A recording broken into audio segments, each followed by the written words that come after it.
এই জায়গাটা কিন্তু খুব সাবধানে চালিও। Oh my God! দেখো ওই জায়গাটা টায়ার কিন্তু মাটিতে থাকবে না, দেখতে পাচ্ছো? হ্যাঁ, সেটা আমি দেখতে পাচ্ছি। ও মাই গড, দেখো খাদটা Oh, কতটা দাঁড়াও। গভীর।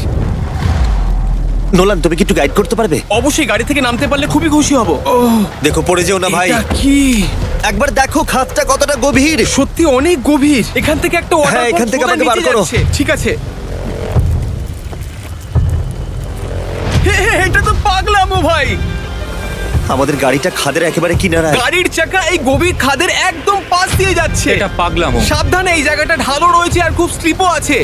এগিয়ে এসো। নোলান, তুমি একেবারেই ডিরেকশন দিতে পারো না। আসলে আমি এখন চেষ্টা করছি গাড়ি থেকে বাইরে থাকার। অত ভালো ডিরেকশন আমি দিতে পারি না। তুমি ভিতরে ঢুকে পড়ো, কিচ্ছু পারছো না তুমি। ঠিক আছে। তাড়াতাড়ি বসো, এবার আমি স্পিড তুলবো।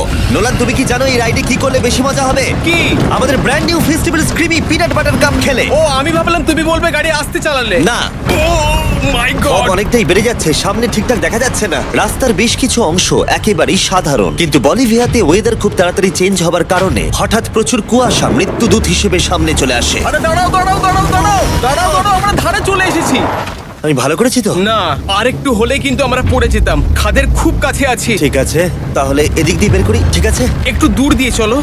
হ্যাঁ আরে, ঠিক আছে। ওটা কিসের আওয়াজ হচ্ছে? আমরা অনেক কাছ দিয়ে যাচ্ছি। আমি ভাবলাম সবকিছু একসাথে মিক্স করি আর বের করি আমাদের নিজেদের ফেস্টিভ্যাল কাপ।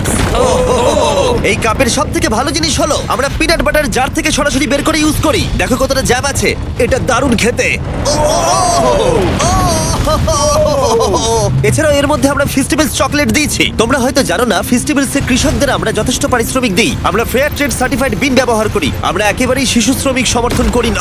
ও মাই গড, এই তিনটে জিনিসই কোনো আমেরিকান চকলেট কোম্পানি করে না। নোলান, হ্যাঁ এক যুগ তো কেটে গেছে, দেখে নাও ব্রিজটা ঠিকঠাক আছে কিনা। ঠিক আছে। আমি শিওর হতে চাই যে এটা ভেঙে পড়বে কিনা, কারণ আমি মরতে চাই না। নোলান, ব্রিজটা পরীক্ষা করো, সব ঠিক আছে? হ্যাঁ ঠিক আছে। বিগ চকলেট তাদের কৃষকদের মজুরি কম দেয় আর শিশুদের দিয়ে কাজ করায়। শুধুমাত্র পশ্চিম আফ্রিকাতেই লক্ষ লক্ষ শিশু শ্রমিক রয়েছে যারা কোকো ফার্মে কাজ করে। তাই তোমাদের এটা খাওয়া উচিত শুধুমাত্র স্বাদে দারুণ বলেই নয়, বরং চকলেট ইন্ডাস্ট্রিকে একটা বার্তা দেওয়ার জন্য। তোমাদের কৃষকদের যথেষ্ট পারিশ্রমিক দাও আর শিশু শ্রমিক প্রতিকার করো।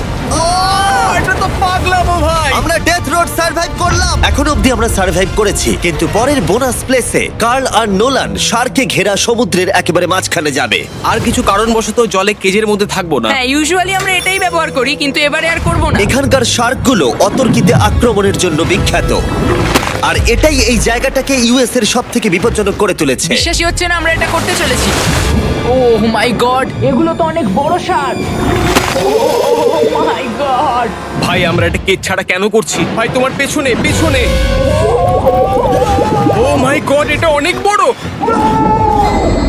নোলান, এক্ষুনি ভাই নামো। আমার ইচ্ছা করছে না, আমি যেতে চাই না। সত্যি আমি মরতে চাই না ভাই, মরতে চাই না। ও মাই গড, এটা তো অনেক বড়। ঠিক আছে ঠিক আছে ভাই, এই শার্কগুলো তো দ্বিগুণ বড়। আমি আর যাচ্ছি না, হয়ে গেছে। কিন্তু দ্বিতীয় বিপজ্জনক জায়গার কাছে এটা কিছুই নয়, যেটা অবস্থিত অ্যামাজন রেন ফরেস্টের একেবারে মাঝখানে।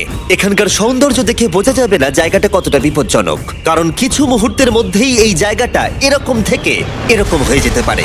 একটু ঝড় বৃষ্টি হলেই এখানে জলস্রোত নেমে আসে এবং গোটা এলাকা ভাসিয়ে দেয়। আর আজকে আমরা দেখব গোকটা ক্যাটারাক্ট ওয়াটারফল, যেখানে জলস্রোত নেমে আসছে 1000 ফুট ওপর থেকে নিচে জলাশয়ের মধ্যে। আর এই মেঘলা দিনে আমার সাথে এসেছে এই যে এরা। এ হলো হেজ, 70 দিন জঙ্গলে কাটিয়েছিল। এ হলো বেলি, যে কিউবে 100 দিন কাটিয়েছিল। আমরা এখন অনেক ভয়ঙ্কর জিনিস করতে চলেছি, যেখানে মৃত্যুর সম্ভাবনাও আছে। না মানে সেটা এসো, ছিল এসো, না। এসো তোমরা, চলো যাওয়া যাক। আর অনেকক্ষণ পরে আরো অনেকক্ষণ পরে সাবধানে। সব থেকে পিচ্ছিল জায়গায় ট্রেক করা, বিশাল খাড়া জায়গায় যাওয়া যেখানে এখনো মানুষের পা পড়েনি। বেঁচে গেছি। আমরা শেষ পর্যন্ত গন্তব্যে এসে পৌঁছলাম। এটা একটা ওয়াটারফল, দেখতে পাচ্ছ তোমরা? Wow. মানে একবার যদি স্লিপ খেয়ে দারুণ পড়ো লাগছে। তাহলে তোমরা শেষ। আর গাইডের সাহায্যে আমরা নদীটা সুরক্ষিতভাবে পার করলাম। এই দেখো, উই! আর তারপরে আমরা কিছু দড়ি সংগ্রহ করলাম, যাতে আমরা ওয়াটারফলের নিচ অব্দি দেখতে পারি। নিচ দেখতে পাচ্ছ? ওয়াও, এটা দারুণ লাগছে। হা। কিন্তু যেমনটা আমি আগে বলেছি, এই জায়গাটা দেখতে যতটা সুন্দর, এক মুহূর্তের ব্যবধানে এটা প্রচন্ড ভয়ঙ্কর হয়ে উঠতে পারে। এখন বিশাল পরিমাণে ঝড় বৃষ্টি শুরু হয়ে গেল। এই জন্যই এটাকে পৃথিবীর সব থেকে ডেঞ্জারাস প্লেস বলা হয়। এই ওয়াটারফলটা এখন আস্তে আস্তে অনেকটা ছড়িয়ে যাবে, অনেকটা জল বেড়ে যাবে, সবকিছু ভাসিয়ে দেবে। এখানে এখন জল অনেক বেড়ে যাবে আর আমাদের বেরোতে হবে। আমরা কি রোপগুলো ব্যবহার করে ওয়াটারফলের পাশ দিয়ে নিচে নামবো? না, একদমই নয়, এটা খুবই বাজে আইডিয়া জিম। আমরা এখন জঙ্গলের মাঝে ফেসে গেছি, এটা তো বাজে ব্যাপার। কত রিস্ক আছে। জিমির দিক দিয়ে কিন্তু কাদা আসছে, অনেক কাদা। আর যে কোনো মুহূর্তে এখানে বাজও পড়তে পারি। আর সত্যি আমি চাই না তুমি মরে যাও। ও, তাই আমাদের ইউটিউব ভিডিও এমার্জেন্সি অপারেশনে বদলে গেল। একটাই উপায় আমরা বেরোতে পারবো, একই পিচ্ছিল এবং খাড়া পথ দিয়ে আমাদের ফিরতে হবে। আর কিছুক্ষণ বৃষ্টি হলে এই জলস্রোত সবকিছু ভাসিয়ে দেবে। তোমরা দেখতে পাচ্ছ জলের পরিমাণ অনেকটা বেড়ে গেছে, আমাদের রাস্তাও ব্লক হয়ে গেছে। আমাদের এই দড়ির সাহায্যে বেরোতে হবে, অনেকটা সময় লাগছে। তোমাদের মনে আছে যখন আমি এই নদীটা পার করছিলাম আর হাসছিলাম? হুই! এখন আর একদম হাসি পাচ্ছে না। আমার সত্যি খুব ভয় করছে যদি আমি পড়ে যাই। এই যে সেই ওয়াটারফল যেখানে আমি তলিয়ে যাব। জলের স্রোত দেখো, মানে দেখো, আমি মজা করছি না। এই দড়িটা ধরো আর নিজেকে ঠেলে ওপরের দিকে ওঠো। আমাকে মরতে দিও না। আর অনেকক্ষণ পরে জল আর কাদার বন্যায় ট্রেকিং করে আমরা এই পাহাড় থেকে প্রাণে বেঁচে ফিরলাম। এখন আমরা পৃথিবীর সব থেকে মারাত্মক জায়গায় যেতে চলেছি। আমাদের লিস্টে পৃথিবীর ভয়ঙ্করতম জায়গার মধ্যে 1 নম্বর। আর এই ভিডিওটা সব থেকে ভালোভাবে শেষ করার জন্য আমরা এসেছি পৃথিবীর সব থেকে বিপজ্জনক আইল্যান্ডে।